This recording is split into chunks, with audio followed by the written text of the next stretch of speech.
Hello, welcome to the Backyard Tabletop. My name is Jacob, and I am here with a good friend of mine as we go over our Dungeons & Dragons game. Would you like to introduce yourself, sir?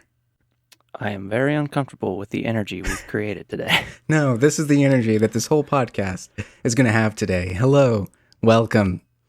Come in, take your shoes off, stay a while. I guess I should get closer to my microphone. Yeah, there you go. That's the energy that we're going this time. This is not... Can you hear me swallow? You might have to boost that. Oh no, what have I done? ASMR. What have I done? ASMR. Hello and welcome. Just really reverb that. I might go crazy with the reverb on that. Hello everyone, welcome to the Backyard Tabletop. If you are joining us for the first time, this is a very interesting intro that you have got us in today. Backyard I'm Tabletop? Kurtis. Oh yeah. I talked over you if you want to introduce yourself. I'm Kurtis. Hold on. Stop. Oh, The joys of podcasting. the joys of podcasting online specifically too. Yeah. It's good stuff. Yeah. I'm Kurtis. Oh, he is indeed Kurtis. I am Jacob, and this is a podcast that Kurtis and I love to talk about the game Dungeons and Dragons in the fact that we both play in weekly games, and we talk about them because we're not in each other's games. I play on a Saturday morning game. Kurtis plays on a Friday night game. And we like to just talk about it in the format of podcasting. So you all can maybe follow along with us. Yeah, and you get to, listen along, and it's like a step away from an actual play podcast. It's like an actual play podcast, you're there when it happens, and we're like the session you'll notes. You'll never believe what happened last time. We're literally Podcast. we're literally like your friend or your sibling who is in a game and they come home and they're like, dude, this game is awesome. Let me tell you about it. And you're like, I don't play this game, but I mean, hey, they say when you're in podcasting, you got to find your niche, and you got to find your niche. That's a niche, I guess. Yeah, it's like you may not enjoy the game, but we do, and maybe that passion just flows, and maybe you want to give it a try. Maybe you're one of those people that's like, I'll never play, but it seems fun, and it seems fun. We're here for you. But we're excited that you are here listening, Today we're going into something a little bit different. Now, typically we start the podcast with just something we like to talk about. Kurtis and I will talk about our favorite third level spells. Last podcast we talked about our favorite dragon. I've even done some trivia for Kurtis, but this time, Kurtis, this time's going to be a double feature. You guys are in for a treat today. Treat. Yeah. Get some popcorn. Get some popcorn, because I'm going to be starting in where we left off last time when I talked about in just outside of the city of Whitethrone. We're going to see how far I get, and then I have a place in mind. And then once I am at a good stopping point, Kurtis will take over from where he left off in the city of Korvosa. Yeah.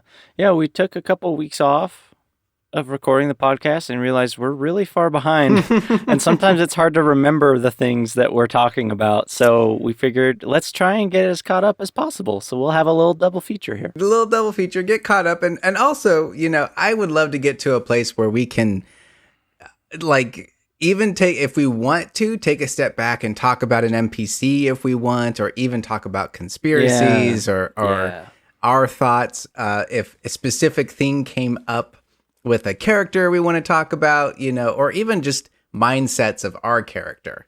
Rather than having to try and get to a good stopping point and fall further and further behind. So, that's kind of the idea of this. So, without further ado. Yes.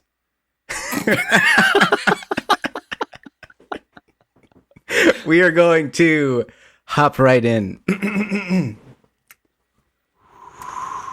When last we left off, we had just entered Whitethrone because we had Nadia lead us here because her late husband's uncle was a smuggler that was going to get us into Whitethrone because she has agreed to aid us. Now, I want to throw out there, one, there are a couple things I would like to correct myself on for the listeners for last time. Just to add a little bit more to the story and make sure we're all on the same page. Our dungeon master is a great guy, and he always likes, once he's done listening to the latest podcast, he'll text and make sure it's like, hey, by the way, da-da-da-da-da-da, and it's great. I love it. Yeah, helps us keep on track. The reason why Nadia kind of agreed is, one, because we saved her life back when we first met her, or at least saved the company's life. But if you recall, her daughter was killed by the Jadviga that was controlling the Pale Tower that we had fought. That Jadviga is just kind of the name. It's a general name of like the nobility here. And Nadia wants revenge for her daughter. Right. And we know that we need to find her somewhere in this city. Now, we're going to get to where we learn about that. Find the Jadviga, not her daughter. You found her daughter. Oh, correct, yeah. Her daughter, unfortunately, had been killed by her. It was very, very sad. But just real quick, I want to also catch Kurtis up on this. The winter wolves from last time, they are not lichens. They are not they can transform into, humans. It was specifically this race of winter wolf. They can use Baba Yaga's magic, and they can only transform into humans, the ones that are in Whitethrone. And there's one other city that they can also do that. But specifically here, because of Baba Yaga's magic in the capital city, they are able to turn into humans. And it's kind of a way to blend in. So they're normally just really smart wolves. Yes, they are intelligent. Mm-hmm. They can talk. They can talk. So they're just really smart wolves, but then they're like Narnia wolves. Yeah, I guess you could say that. But then, like, if they live in this particular city, the magic there helps them live normal lives as like humanoids. Correct. Yeah. Cool. Yeah, and so that's kind of cool. And then specifically, the only certain types of the winter wolves are able to be skinned, and the pelt that Dara had worked, and it worked for 2 hours. So, and it was only a certain type that are able to do that. So just wanted to throw that out there for, some nice little references for everybody.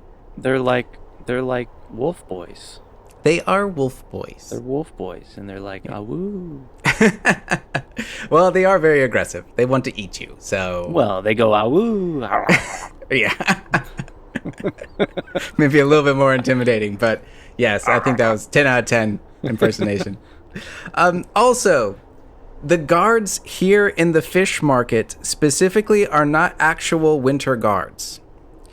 They are actually thugs. They're like a makeshift thug group. And they pay off the guards in order to control the fish market. And they charge people, for protection, basically. And that's what was happening when our barbarian, fought one of the guards. So they're just the mafia, basically. Yeah, exactly. But they're kind of more thuggish. Not really. I think they're kind of organized, but they kind of just, I think they're just here in the fish market. That's why the barracks was not like an actual barracks. It was kind of like a shack that had been kind of converted. It's kind of like the what were they called? The Red Cloaks in Phandelver. Oh, do you remember? The Red Cloaks, they were like this band of bandits, but they they stayed in Phandelver. That's as actually like pay us and we'll protect the town, but they were just thugs. That's kind of a good way of thinking of it. Yeah, because the town had no actual military or guard. Right, exactly, and which is why the town has been destroyed and rebuilt like 12 times. Exactly, but specifically here, they seem to be paying off the Winter Guard to not come here. specifically, Right. so they can Yes. control this Yeah. area. So it would be like if the Red Brands. I think they were the Red Red Brands. brands. That's it. Red brands. Now just getting into my head, the Red Brands. I think if they were paying off a guard from like, I don't know, to Yeah. like, hey, never Neverwinter or come something. here, we'll take care of it, type of thing. Yep. But anyway, that's kind of where we left off. We had made our way into the city of Whitethrone. The guard had flirted with Dara, and Dara got very nervous because he rolled really good. He's a handsome boy. Handsome. We You're ran into so handsome. oh, so handsome. We ran into the back street boys or the back alley boys, whatever you want to call them. Ran into and killed a mirror man, creepy creatures. Dropped off supplies. Ran into some trolls, but we got away, and we met a character known as Morton. Morton is Ringer's friend, and he is a expert at forging documents. And we learn in order to go around this city, we need to have documents in case we get stopped by guards to be like, hey, who are you? Who are you associated with? Because there is a lockdown going on. Because if you recall, the Winter Guard has now taken over. The guard used to be the Iron Guard. But they have essentially been kicked out, reassigned, and now the Winter Guard is the primary source of Sounds familiar. law in this town. A little bit similar to yours, huh? We'll get there. We'll get there. But Morton is he's a funny man. He's kind of a there's an phobia associated with these people that just they can't go outside. Agoraphobia. He has a little bit of that. He doesn't like agoraphobia. He does not like going outside. He doesn't venture forth into the unknown. And I mean, it's kind of an evil city, so I don't really blame him. Yeah, I think it's the fear of like large spaces and crowds. Yeah, he doesn't venture out, and I don't know for sure if he has that, but that's kind of the vibe that we were getting. He's also he was role playing a stutter with him, so he was just kind of a very awkward fellow. But we all get a choice, basically, what kind of papers that we can receive. Now we could become a slave, essentially get papers that assign us to a overlord in Whitethrone. We can be a property of like a winter wolf or something like that, or even one of the houses. That's risky, Sure. but it's also one of those ones that's kind of like, oh, you're a slave, okay, get Yeah, get on with it, it's relies the least amount on you guys being able to play it off. Right. I mean, we can't go around. I mean, in general, we can't walk around with weapons because we will probably be stopped. But it's also one that's kind of like we could, as long as we keep our heads down type of thing, we might not be stopped. Sure. Then there was to be a noble guest, so we could be associated with a house, and we're here kind of in junction with the house. And the one that we went with, the two of us, me and Nixia, we went with the Stilyagi. Now, the Stilyagi are essentially kind of nobles in the city that are kind of rebelling in kind of an almost kind of innocent type of way. They are essentially dressing up as members of other cultures that they have heard of. Now, it's not necessarily like canon copy, like they obviously have never been to these places, but it's just kind of like we've heard of the Hell Knights, and we know they have like this, ordained black armor. So we kind of, we'll walk around with a giant spear, and we'll kind of like, or maybe more of a quarterstaff in this case, which is actually, I mean, it is kind of there's a real world version of the Stilyagi. You are welcome to go look it up, which is really cool. So Nixie and I decided to do that. Now Dara actually comes from a place where the Eagle Watch is fairly common. I don't know if you've heard of specifically the Eagle Watch, Kurtis. Mm-mm. So the Eagle Watch, they are really associated with the World Wound, which is kind of northern in Pathfinder. If you are familiar with the Pathfinder universe, like even the video game Wrath of the Righteous, but it's also an adventure path. The Eagle Watch is pretty prominent in that game.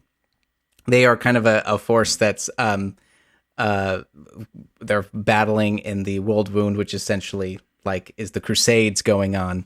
So Dara is like near there. In fact, in Dara's backstory, he had a cousin that wanted to go become an Eagle Watch, so he left. So that's what kind of Nixia and Dara kind of go with. They kind of come up with this idea of like, okay, we could kind of be Eagle Watch people, and we kind of heard about them. We know fighting demons. It kind of maybe makes sense of here we're fighting demons, right? You know, we're fighting the evil of the city in kind of a roundabout way. So let me just reiterate all this so I make sure I understand. So you're pretending to be Stilyagi, which are these noblemen, but they are noble people who are passively rebelling against the throne in a way that is like they're pretending to be other types of cultures and people because that like shows that they don't like where they are, but they want to be more open, kind of a thing.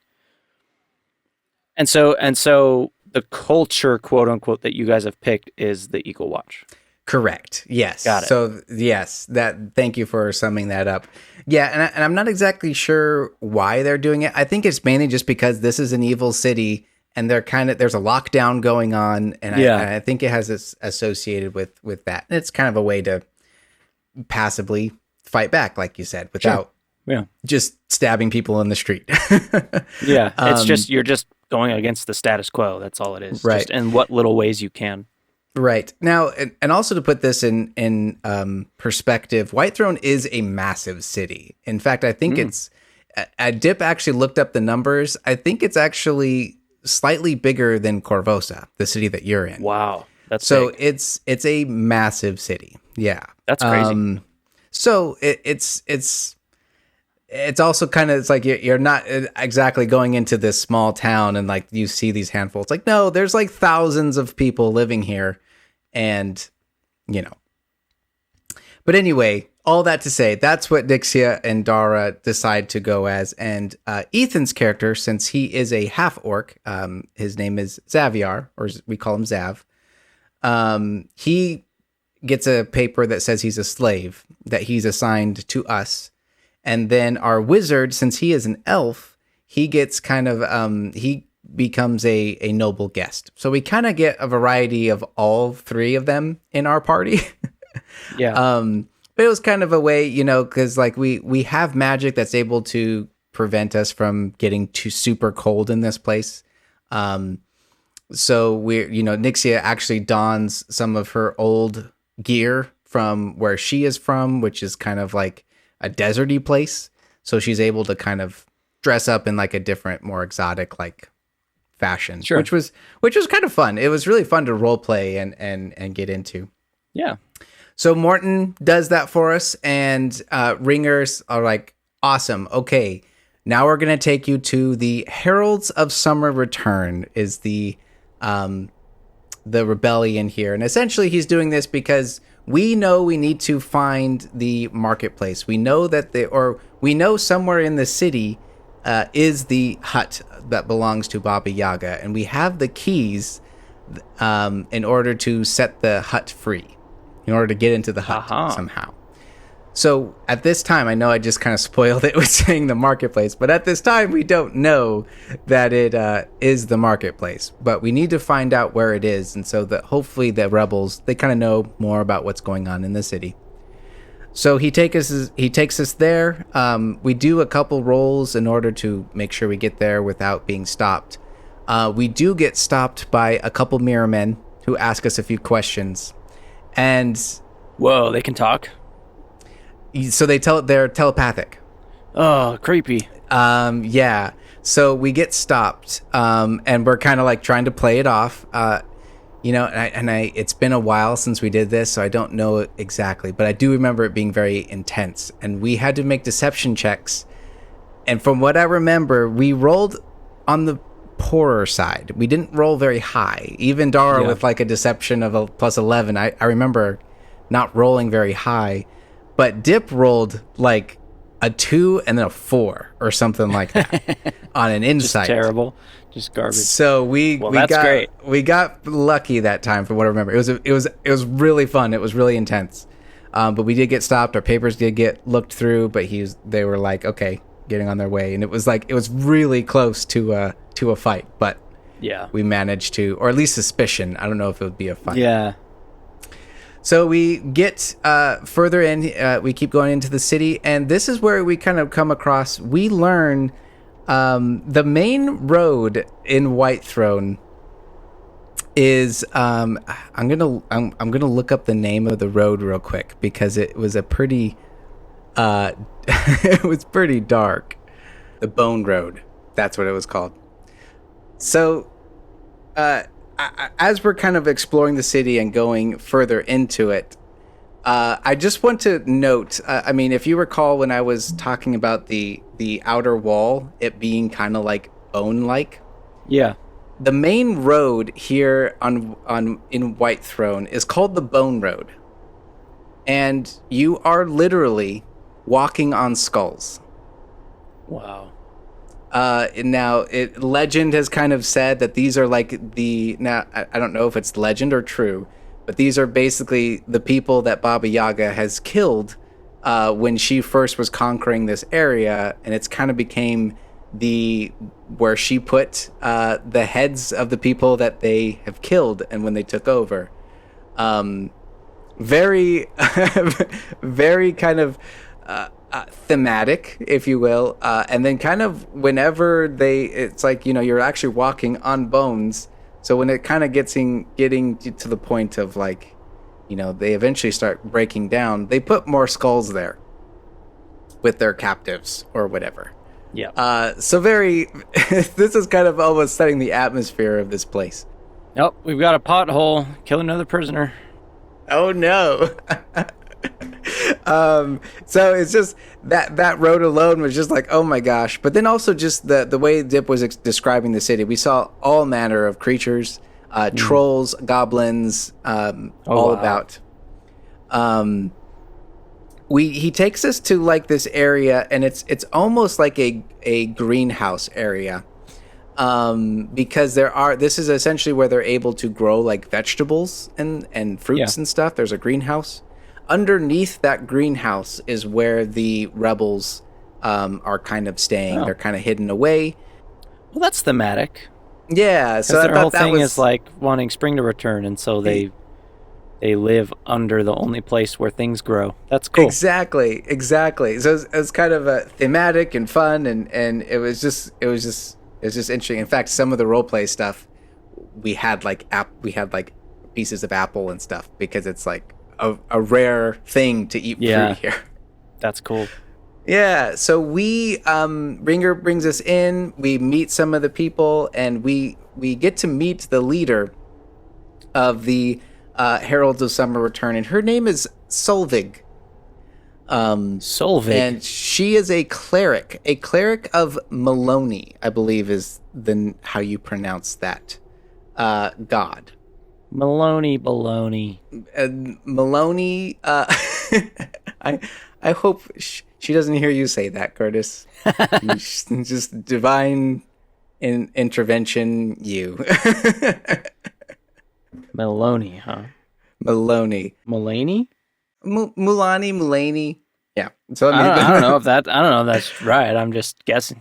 So we meet the ruler of, or the leader, not the ruler. She doesn't rule over these people. We meet the leader of the Heralds of Summer Return. And she is really cool. Dip had a great time role playing her, because he told us that she kind of has like a kind of a dirty sense of humor.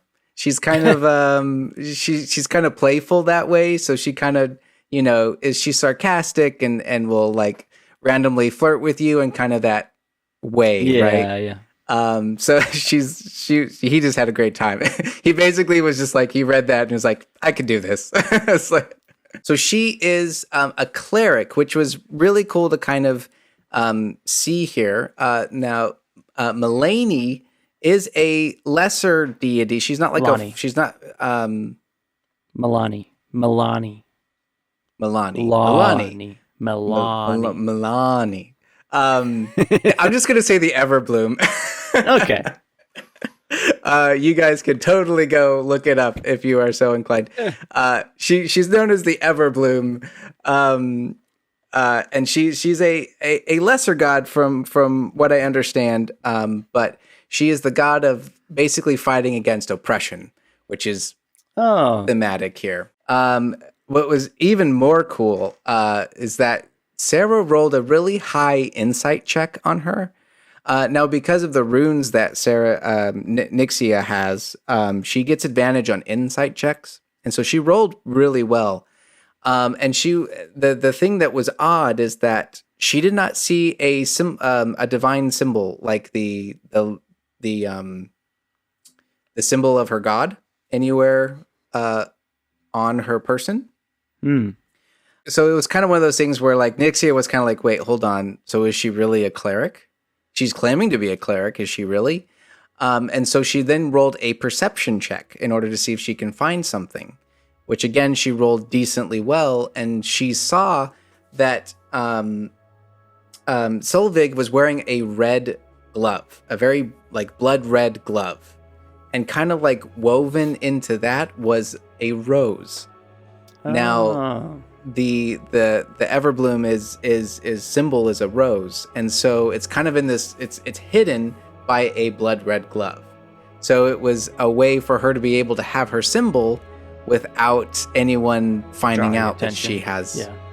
She was a cleric. So it was very cool moment for Nixia's character, and it was also just a cool like to see how she's hiding it, right? But she's a very fun character. Dip did a great job. We meet her, and we essentially learned that now is when we learned that the hut is located in the marketplace, and in kind of a fashion, as of late, the marketplace has kind of been closed off, and it has been covered by thistles and thorns and bushes and trees. And every day the guard's been coming in to try cutting it away, and every time they do, it grows back.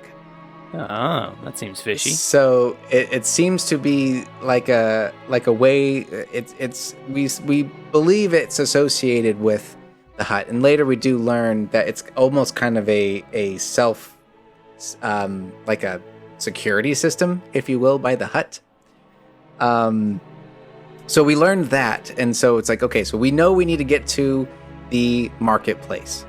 How are we going to do that? Because the guards are patrolling it, they're locked it down, and there's thistles and crazy bushes everywhere that grow insanely fast. So in this discussion with Solvig, she says, you know what we could do is we can see if we can get what is left of the Iron Guard, rally them up, and see if they, in a moment where we can get them maybe be distracted, fight the Winter Guard. The thing is, the Iron Guard does not want to fight the Winter Guard, mainly because the Winter Guard has a commander of a white dragon that's located in a clock tower. That's their commander? It's one of their captains. I don't know if he's a commander. He's a very powerful creature, obviously. I don't know if he was like the entire leader of the garrison here. I believe he was just kind of some sort of captain or leader of some kind here. And I mean, he's a dragon, so yeah. Yeah. So we kind of divide this plan as like, okay, so what our group will do is we'll go see if we can take out the dragon, whose name was, he had a really cool name. I will find his name. It's in scene. Find my name. Lagrovich is the name of the dragon. That's cool. So artwork here. That's a witch. Yeah, so that's and for those of you that don't know, like Pathfinder has like quote unquote like heroes, kind of substitutes for a lot of their art. Every class has a hero that is like the artwork for that class, and those artworks are in all of those are the references that people get to pull from when they make like scene artwork for the books and stuff. Yeah, very, very cool stuff. So we learn about this white dragon, and so we need to go take him out. And so we're going to go take him out, and then Solvig gives us fireworks, essentially. Okay. And once we kill him, we have to let off a firework, and that signals the Iron Guard to start fighting. And it's essentially going to cause a chaos to break out in the city. We are going to use that chaos in order to get in to the marketplace. That's kind of the plan we summarize. We rest here in the lair of the Heralds of Summer Return. We do some very fun role play. There's a whole part where in the Pale Tower, Ethan's character Zav found a book dedicated to dragons, and so I roll a investigation check to see what we gleaned from it, and I rolled pretty decently, and Dip gave me like, you can read up to here on the wiki page of Pathfinder. That's awesome. Of it, so I like role play it out. It was very fun, very thematic. Zav kept like interrupting Dara, like talking about it. For something really, something we note, this just triggered my memory on it, because when I was reading about the hordes of white dragons, they specifically, in Pathfinder lore, they specifically like to collect things for their horde that other people think are valuable. So it's not necessarily what they think is valuable, it's what other people do. When we were talking to Solvig that we're going to go take out the white dragon, supposedly there was a opera singer that was taken by the white dragon. Her name was Bella. She was decently popular, and we need to go try and rescue her. She's apparently a friend of Solvig. So I read that in the wiki about the white dragon, and it says that, and I was like, oh, I wonder if that's why the white dragon kidnapped her, was because other people thought she was valuable, and thus he kidnapped her, and is like, now she's singing for the white dragon and stuff like that. So very fun role play stuff. This was also the first time we get to sell things. Like Nixia has been collecting all kinds of weapons and things like that, so we get to sell some things. We also, I think, put in some orders in order to buy certain stuff. But we rest here, and the next day is when we head to the clock tower. We make our way there, being very stealthily. We manage to actually get to the tower without being noticed by anyone. We walk up to the door, and we open it. And this is kind of where a few sessions there's a lot of combat that kind of breaks out here. We fight right off the bat in the intro in the entryway of this place. There's two statues that are kind of just outside the doors in the courtyard, and we kind of investigate them, and they don't seem anything odd. They are actually two statues of previous rulers of Whitethrone that were queens that were very dedicated to like clockwork and things like that. So that was some history stuff we learned. But we enter into the entryway. A fight breaks out with some trolls that are kind of right in there. In that fight, those two statues come to life.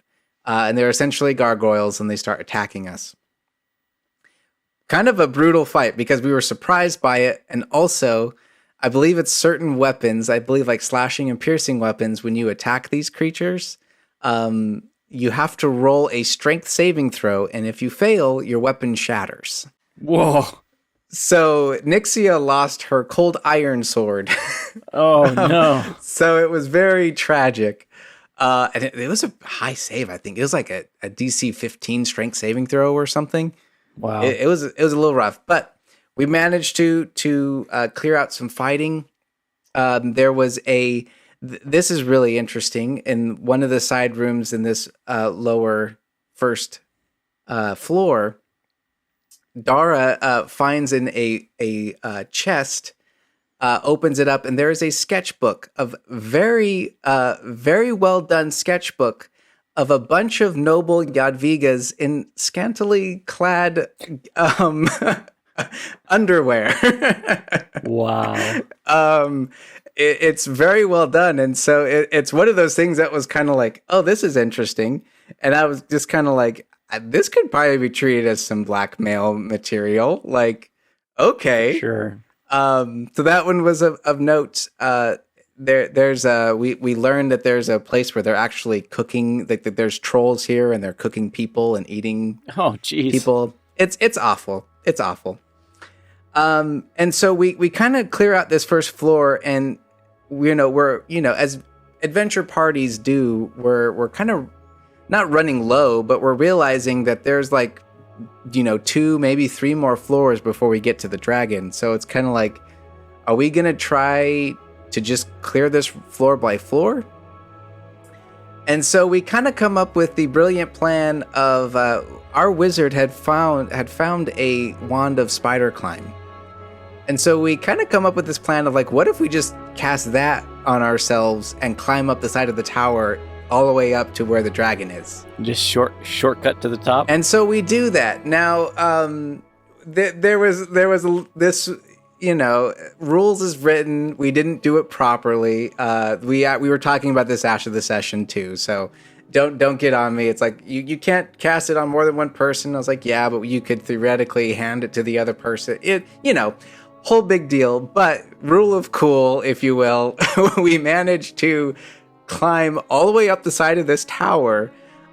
We all roll stealth checks to see if we don't, if we get spotted. Our wizard rolled pretty poorly, but luckily he had a DM inspiration and was able to roll higher. Because otherwise we could have maybe gotten some mirror men called on us or something like that, which would have been rough. Wow. However, we managed to make it all the way up, and Zav and Dara are the first ones actually to get all the way up. And there the dragon is, and roll initiative. We all fight the white dragon. This was probably, no joke, one of my favorite combats thus far in like D&D. And maybe it was just one of those things where like it's just a fresh one in my mind, but it was a lot of fun. Because of like how spider climb was working, there was a part where like Nixia climbed up a little bit more on top, because the thing with dragons is they keep flying, so it's really hard for like your martial classes to get in. So there's a part where the dragon has flown up. Nixia is like climbing the side of this tower to try and leap onto it. She uses her runes to like shackle the dragon at one point, and it falls and like lands next to the edge of the tower. Because essentially, if you kind of picture this, the top of the tower has kind of been broken down, and there's kind of a ledge of ice that's kind of coming out of the tower. So it's kind of broken in, so it's not like a full roof that's kind of happening here. It was a very fun, kind of almost dynamic playing field. Dara goes down in this fight in the claws of in the jaws of this creature, because it was a bite attack. He didn't actually get grappled. But the killing blow was from our wizard.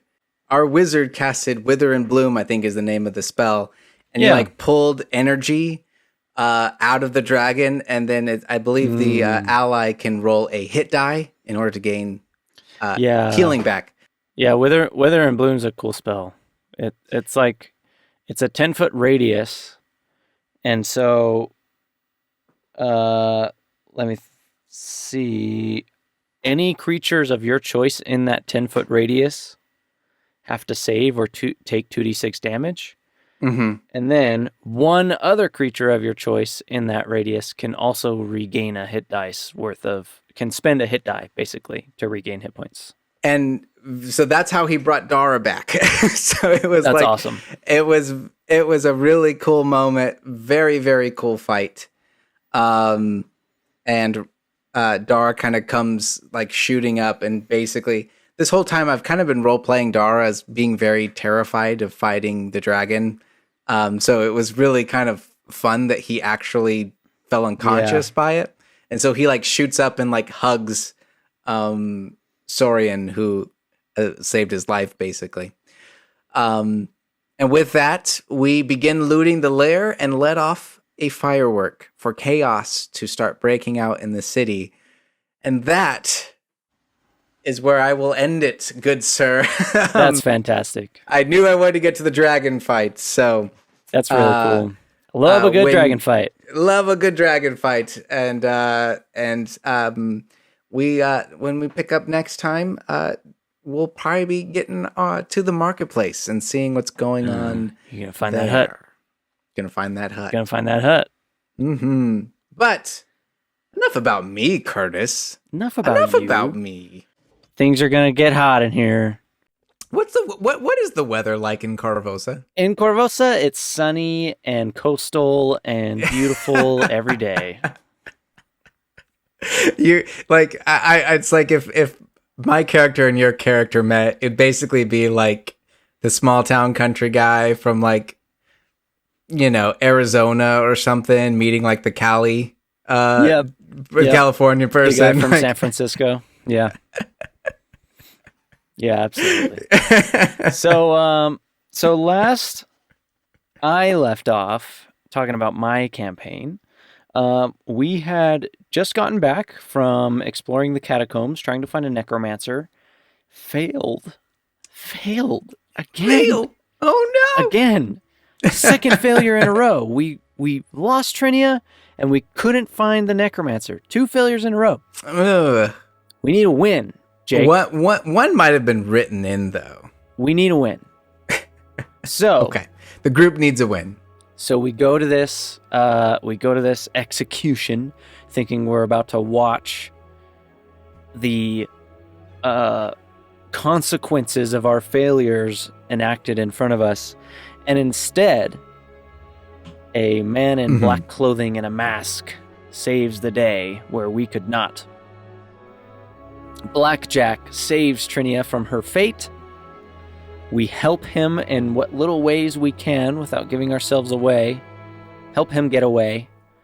And then we group up and we go back to kind of be like, okay, what's going on? What happened? What are we going to do? And we all meet back up at Cal and Kit's place.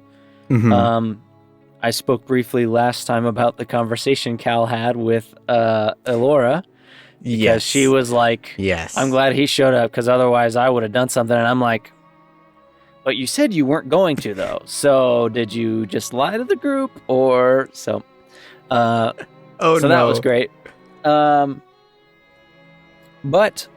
after this, we all rest, we all catch our breath, and we talk about what we're going to do next. And we start thinking like, okay, are we going to go after them? Are we going to try and find them so that we can help? Or are we just going to try and wait it out and let them escape? Or are we going to maybe go talk to, the guard woman lady? Maybe she has an idea of what to do? So we were like, we don't really know what to do exactly. So what we decide is, well, Cal has had this theory in his head for a really, really long time. Ever since he first met a man named Tip's gonna get so mad at me every time I go. I'm thinking like, Dip's mad at me again. This is what you do to us, Dip. No, we love you. Honestly, I'm really grateful for these tabs, and I would absolutely just encourage people like DM, like if you play online and you play on Discord, having like servers for like art, for like a scene that takes place, notable NPCs. Dip even has like a library and an items tab. Like honestly, it's very well organized and it's very nice, and also helps with visuals. And if you ever happen to run a podcast, then So, ever since we met this man named Vencarlo Orsini, that's a good name. Who is he runs basically a swordsmanship school or academy in Korvosa. And he's very well known through the whole city. It's like a prestigious thing to go through and graduate in his school. Basically guarantees you any sort of like guardsman job you want or anything like that. Ah, that's cool. Okay. And if you can like claim that like, oh, I trained with Vencarlo, it's like, oh, everybody knows you're skilled, We met him a while back. I'm sure you'll remember. It was a while back, a long while back, actually, the very first time we met him. And ever since then, Cal's been like turning wheels in his head because there's this guy, which we've met now, named Blackjack in the city. And I briefly talked about him last time. Essentially, Blackjack is like if you took Batman and Zorro and put them together. Okay. He's this swashbuckling guy who's always looking out for the little people in the town. So he's almost like a Robin Hood figure in that way too. But he doesn't necessarily like steal from the rich. He just looks out for unjust happenings to the downtrodden, if that makes sense. But he hasn't been seen in like 10 years at least. Oh, Blackjack hasn't? Blackjack hasn't. Oh, okay, so this is his first showing in 10 years. This is his first showing in a long time. Cal's never seen him before, because Cal's only ever been in the city for about a year. Interesting. Okay. And also there's like legend around him, because people are like, maybe he's an elf, maybe he's some other long-lived race, because like if you go back to the very first time Blackjack was ever like shown or ever showed himself was like 400 years ago. Or like 300 years ago. Oh, wow. Okay. Like a long time ago. So he's a prominent figure in the city. So it's like anytime the city needs him, he shows up. So that's why really I say he's actually more like a Dread Pirate Roberts kind of thing. Like Cal's thing is like, he's probably just a human dude, but he passes on his mask to the next person, that kind of a thing. Gotcha. Well, that is a Zorro too. Zorro does that. He kind of passes it on. Exactly. Cal's theory is that Vencarlo Orsini is probably the latest iteration of Blackjack. That's what Cal thinks. Because it just kind of makes sense. He's a swashbuckler. He's a swordsman. He's rich. He's well known. And also he very brazenly outspoke against the queen. Orsini did. Okay. He does not like what the queen's doing. So probably starting with like the changing of the guard that just recently happened, correct? Yeah, but other things before that even. Cal goes, here's what I think we need to do. I think we need to go talk to Orsini. I think we need to go to his academy. Because, one, he might be Blackjack. And two, even if he isn't, we know he's a man we can trust because he doesn't like the queen and what she's doing. And we know he has connections. And we know that Cressida Croft is connected with him. And we trust Cressida Croft because she's like the guardswoman who's been helping us out. So we all decide, okay, nobody else is like, everyone else is like, he's probably not Blackjack, but I mean, he is a good guy and we do have, connections with him and stuff like that. So we could go talk to him, see if he knows anything at least. So we go show up at Blackjack's or at Orsini's academy, which is in Old Korvosa. Okay. And we show up, we knock on the door, and we're kind of quiet going through the streets because we know there's going to be people searching around the streets, and we were there, so we don't want people to be like, what are you guys doing? So we show up at Orsini's academy, we knock on the door, And after a short while, Orsini himself comes and answers the door and looks to all of us and goes, "Oh, now what are you all doing here, I wonder?" And we basically kind of explain ourselves to him and say that we were there. We saw what happened. And he's like, "Well, I was not there, unfortunately, but word has spread quickly." He's like, come inside. So he lets us in. We tell him that we're looking for Blackjack. We're like, even if you're not him, you probably know who might be, or at least have some kind of connection with him or something like that, because, maybe he was one of your students at some time or something like that. Yeah. That's and fair. That's fair. He goes, "I have no idea who Blackjack is, but I do help him sometimes."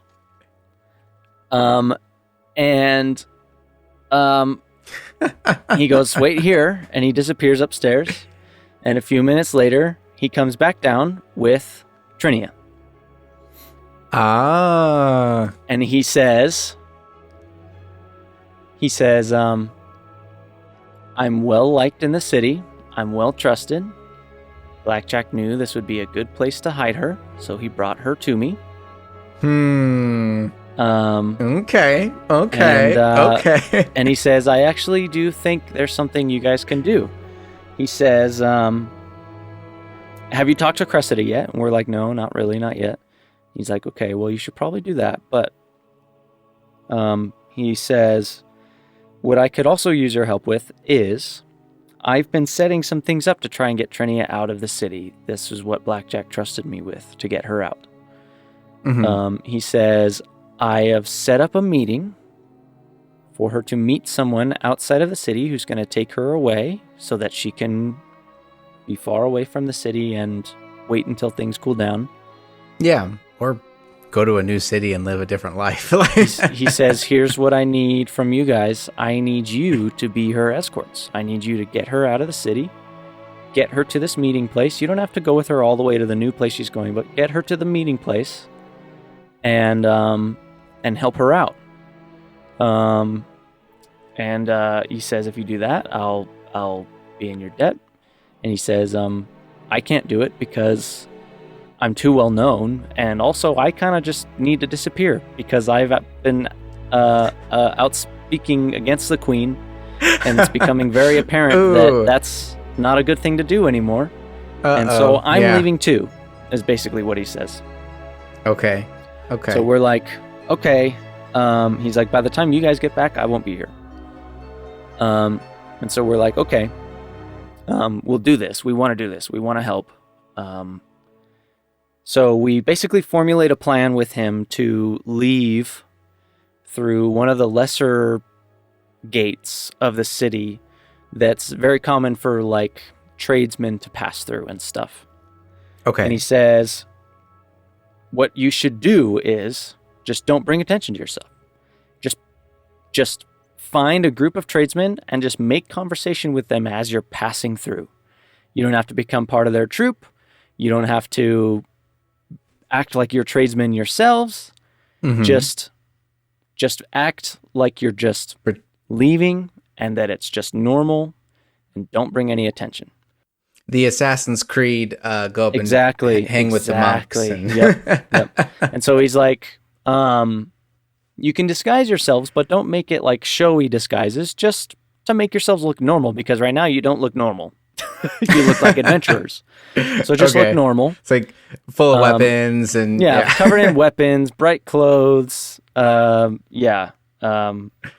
says, "Just look normal and leave while you're just chatting with some tradesmen. And you can even split into a couple different groups if you want, just to make it feel less like you're a big group of people. And I think that'll be the best way for you to get out. And then you're going to go to this roadside inn, and there someone is going to meet you. And they are going to take Trinia to Hars, which is a town that's a couple days travel away from Korvosa. It's a holding of Korvosa, but it's really far outside the jurisdiction. It's basically a it's an animal raising town. It's full of pastures and horses and has livestock and stuff. Yeah. And as soon as he says this, Cal and Kit go, "Oh," because that's where they're from. Ah, that's right. That's right. And we're like, "Oh, who are we meeting?" And he goes, "Oh, this really trustworthy guy, named Jason." And as soon as he says that, we're both like, "Oh, Jason. We know Jason. He's the guy who basically took our family in when we went to Hars." So we're like, "That's great. We know this guy. He's really trustworthy." And he's like, "That's great that you know him. That'll be wonderful because that's even less that we have to explain." So it actually turns out it's going to be a slight little reunion for Cal and Kit too. That's really fun. We're not going to go. Really cool. We're not going to go all the way to Hars. We're just going to this roadside inn that's about a day's travel away. Okay. Okay. Or it's like 8 hours travel. So most of a day. Now, did you get to ask the lady anything? Did you guys get to like make eye contact and be like cross your arms and just be like, "So we were trying to save you"? We did. We spoke with her a little bit in those moments, and basically she was like, "I'm sorry about the rooftops. My bad." And we were like, "Yeah, we almost got you." And she was like, "You almost did. And I kind of wish you did." We have more chances to talk with her on the trip, but okay. I was just curious if like did the Hell Knights torture her or anything like that, or like did she look beat up or anything? She didn't really look beat up. She didn't look like she was like beaten to get anything out of her. It almost seemed more like they just held her for a while and they were like, "We already know what we need to know and we've already made a decision. She's guilty. Who cares? Go kill her. Go execute her." Gotcha. It wasn't like they beat her to get they didn't need like a confession. A confession. They had already made up their minds. Okay. That's what it seemed like, at least.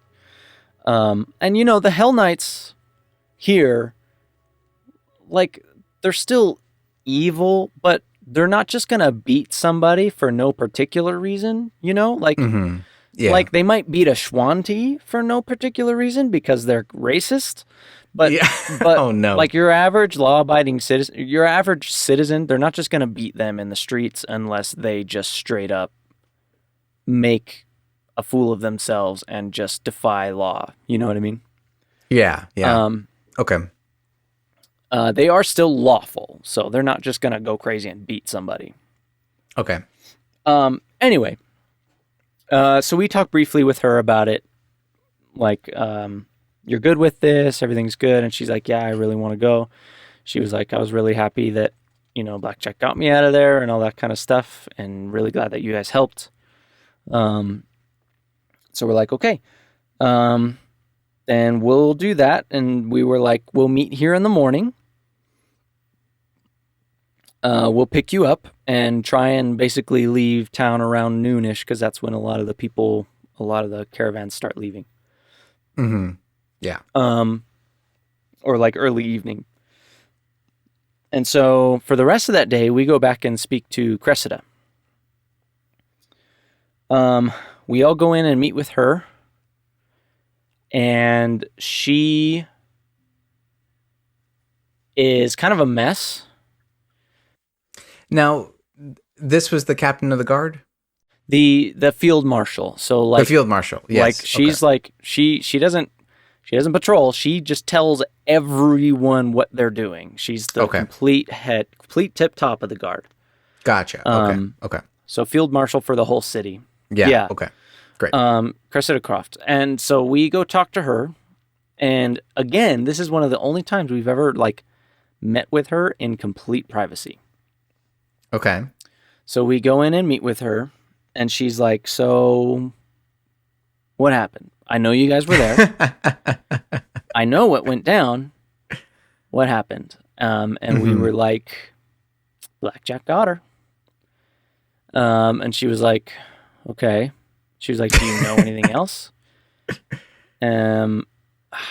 For the life of me, I can't recall exactly how much we let on for her. Cal was really tight-lipped in this conversation because he didn't want to talk too much about stuff with her because he knows she's so lawful that she might mess things up if we're strictly just working for a vigilante or something, you know? So Cal was really tight-lipped.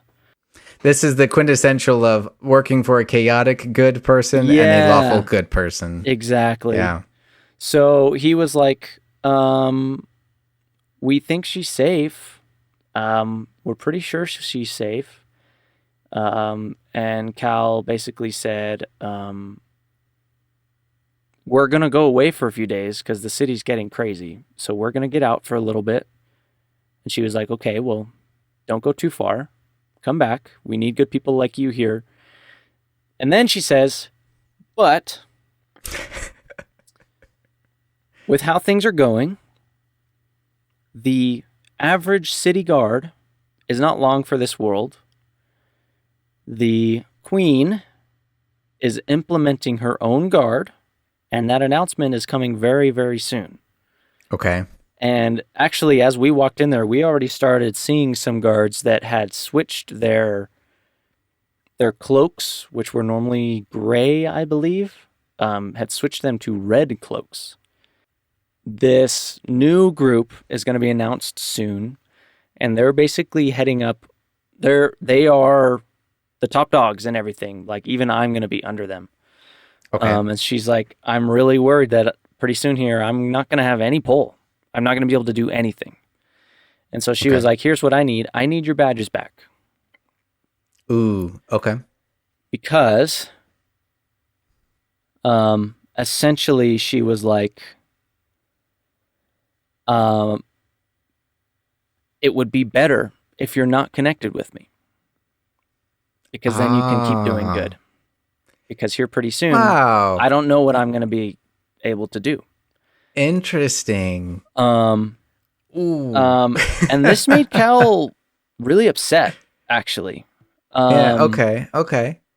Cal's whole thing here was like, he didn't really even know why he was upset at first.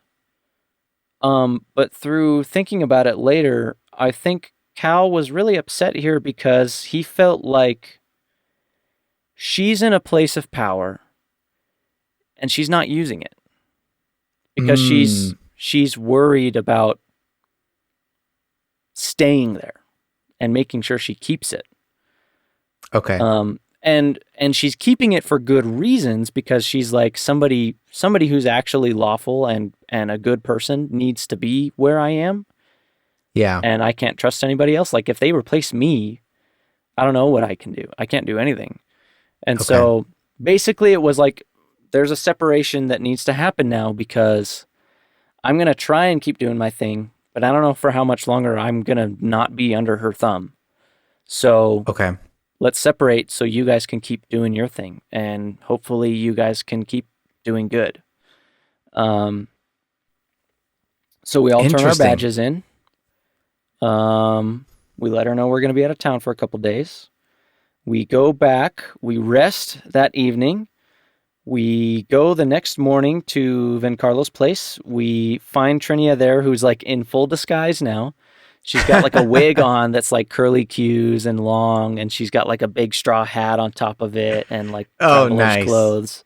Yes. Yes. You must embrace the countryside. Yeah. You guys are heading to the country. We pick her up. We say our goodbyes to Vencarlo. He gives us some money for basically enough for us to stay the night at this place if we want to. And we leave. We leave town. We make our way to the bridge gate. South Bridge Gate? Long Bridge Gate? I don't remember what it's called. The bridge gate. Past the bridge gate to the southernmost exit of the city. On our way there, we spot two guys who are wheeling a wheelbarrow that's empty, who seem to be leaving the city. And so we kind of like catch up with them and just start chatting. Me and Squish start chatting with them because we're the kind of more talky people. And we're like, hey, where are you guys going? And they're like, oh, we're just leaving town. And we're like, yeah, us too. Things are getting too crazy around here. And they're like, yeah, don't we know it? And they're like, hey, you want some corn? And we're like, sure. And we just the happened to wholesomeness. meet these two great, wonderful people. And we introduced them to some more of our group. I believe Tombstone and Elora kind of stuck back as like their own pocket people, like separated. Okay. Because Elora's like, she's a priestess. She can get through anything. Like, she's just like, no, I'm with the Temple of Many, and she can get through anything. Oh, that's nice. Okay. That's kind of what we've recognized, because she's just, nobody expects a priestess to like do anything, right? That's fair. I mean, you do have to, at least, I don't, yeah. With Tombstone, everybody wants the Shuan-Ti to leave anyway. So he's like, if I'm just a Shuan-Ti leaving city, nobody's going to care. They're going to want me out. Man, that's so sad. Okay. So we all start leaving. Trinia's with us and the group up front. We start heading out. On our way out, we see, for the first time, a guardsman who is in bright, gleaming, shining armor with a bright red tuft coming off the back. This is not the first time we've seen the armor, but this is the first time we've seen just a general guardsman out and about in the town. Okay. Of this type. The first time we saw the armor was at the execution, and it was the Queen's right-hand guard was wearing this armor. Yeah. Dope armor. Super cool I like armor. it a lot. Yeah. And we noticed that they're like asking questions and asking around and sticking with the guards and trying to like make sure there's somebody on the gates. And on the gates themselves, there is a pair of Hell Knights who are waiting at the gates and just kind of checking people as they go through. Lovely. But we roll some stealth checks, and I think we rolled a couple deception checks, and we succeeded and made it through with no issues. Oh, good. You Once guys we get needed through the a win. gates, once we get through the gates, we talk to our people. We were chatting with them the whole time this was all going on. Josh and I were just role playing, just making small talk with these two random dudes. And we were just talking about the town and how everything's going to crap, and we don't really like the Queen, and it's like, and they're like, "Oh, tell me about it! Like, we're getting out of here." And we were like, "We're going to Harse," and they're like, "Harse, huh? How's Harse?" And we're like, "Oh, it's great if you like horses." And they're like, "Well, there's good money in horses," and we're like, "Yeah, there sure is." They're like, "Maybe we'll make our way to Harse," and we were like, "Okay." So we leave town, and we get on the road. I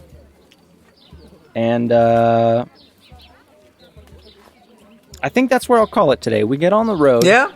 We start heading towards this inn with Trinia. We get her out of the city finally. First half of the job is done, and we're on our way to hopefully take her to a new life and have a reunion for Cal and Kit with somebody who's practically family. So. Oh, that's going to be so much fun to hear about. This episode was basically dragons and talking about corn, and I like it. Yeah. Yeah, I like it. Dragons and horses. Dragons and livestock.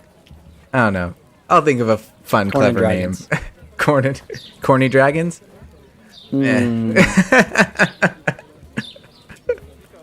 Oh, well, thank you, Kurtis. That was really cool. It sounds like you guys needed a win, and it sounds like you're at least halfway there. Yes. And I do feel sorry for the guard captain lady. Oh, for Cressida. Yeah. Taking, the fact that it really just, every time you guys go and meet with her, it really does seem that, like, she just, like, every time she's just like, it's this now. It's this now. So to this point, from the first time we met her to this point, we're pretty sure she hasn't slept. Legitimately. Like, she has not slept at all. Instead, what she's doing is she does all her meetings for the day, stays up through the night, makes sure everything's good, and in the morning, a priest comes by and casts greater restoration so she isn't exhausted, and then she keeps going. every morning. And she's been doing this for weeks now. She That's has not insane. slept. That's insane. Yeah, it's crazy. And every time we leave, Squish is like, you really should get some rest. And she's like, thank you, Squish. I understand. Oh, dear. Well, Yeah. thank you so much, everyone, for watching this far. If you made it this far in the video, let us know. We would love to hear about it. And If you've made it this far in the video, the secret comment is corn. corn. Let us know what you think of corn. We will see you all next time. Thank you so much. Take care. We are the Backyard Tabletop. Bye-bye. Bye-bye.